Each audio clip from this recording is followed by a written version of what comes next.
Thanks very much, John. Yes, here in the eastern Philippines, a US aircraft carrier strike group has now arrived and is beginning to unload that much-needed food and water supplies here. It's going to be distributed across the islands by helicopter. The British helicopter carrier HMS Illustrious is also being sent to the scene. But their arrival has been too late to head off a growing row over the slow distribution of aid by the Filipino authorities. Our Asia correspondent John Sparks has been out and about trying to find out how the aid effort is coming along and who's to blame for the evident delays in getting food and water to where it's most needed. Carried upon a simple cart, another body was wheeled to the grounds of the local auditorium and left to lie in the burning sun with hundreds of others. A small number of officials tried to identify them, but there simply aren't enough to do the job.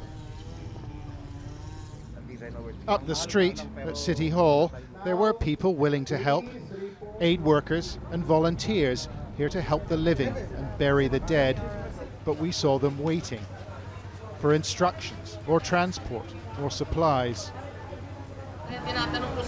The city's mayor blamed the national government today for being slow to react and stingy with personnel. The typhoon happened 7 days ago. Why haven't you got the assistance that you think you need? I don't know. They're trying their best, I know. But I'm just saying, I prefer an overwhelming response. And then it's easier to pull back when you say we don't need the troops anymore. That's it, then go back.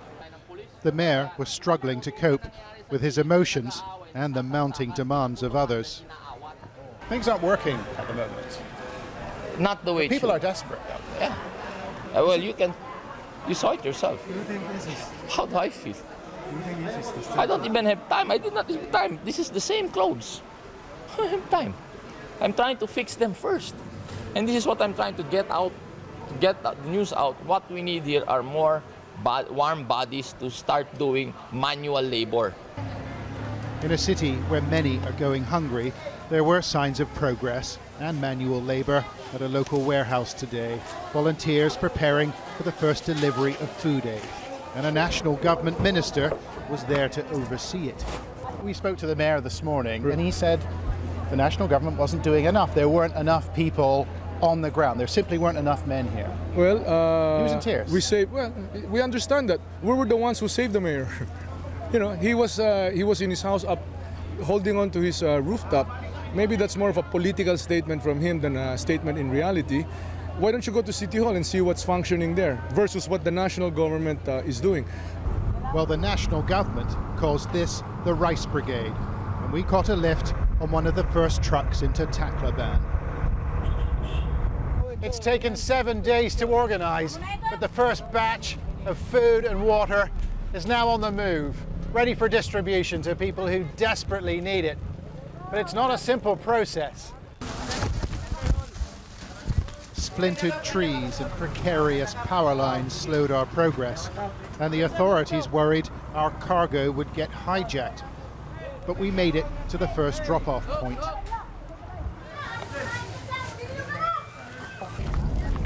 There was one more delivery to make to a place where the people had suffered greatly.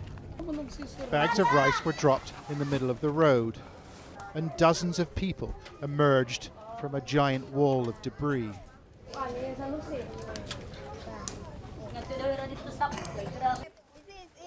The food was then distributed, a small bag of rice and half a litre of water. And then they began their ascent to the other side. Is this the first time you've received food? Opo, ngayon pa lang. Yes, just now. It's the first assistance we've got. Ms. Sarinas said we could follow her home.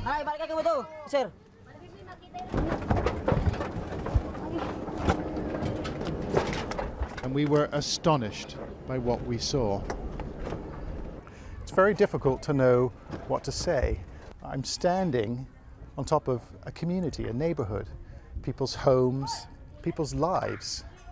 I can see their toys, their school certificates, cutlery, broken plates.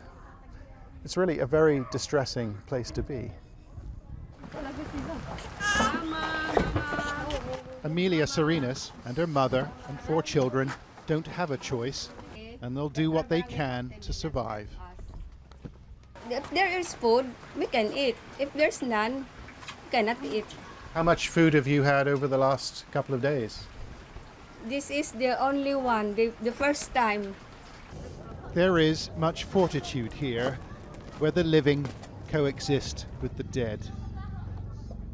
But the people here will require patience as well. The relief effort has begun, but it will take months or even years to resurrect this community. John Sparks, Channel 4 News in the Philippines.